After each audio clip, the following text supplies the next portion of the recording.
আমাদের জীবনে 90% প্রবলেমের কারণ হলো মিসিং টাইল সিনড্রোম। এখন অনেকে বলবে, ये क्या है? একটা হোটেল কোম্পানির মালিক পৃথিবীর 100টা দামি টাইলস দিয়ে একটি সুইমিং পুল বানায়, যেখানে তিনি ভুলবশত একটা টাইলস লাগাতে ভুলে যায়। তো তিনি টেস্টারদের টেস্ট করার জন্য টেস্টাররা বলে যে এখানে একটা টাইলস মিসিং। তাদেরকে 99টা টাইলস ততটা খুশি করতে পারে নাই যতটা একটা টাইলস প্রবলেমের কারণ হয়ে দাঁড়ায়। এটা একটা সাইকোলজিক্যাল এক্সপেরিমেন্ট ছিল, যেখান থেকে জানা যায় যে আমাদের ব্রেন নেগেটিভ সাইডগুলোকে আগে দেখে in comparison two positive side.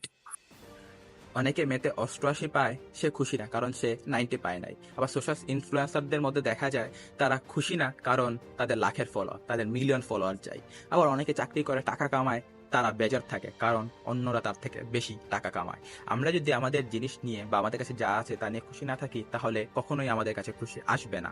যদি বা যখনই আমরা আমাদের নিজেদের কাছে যা কিছু আছে তা নিয়ে খুশি থাকি, তখনই আমাদের জীবনে খুশি আসবে এবং আমরা জীবনে আগাতে পারবো।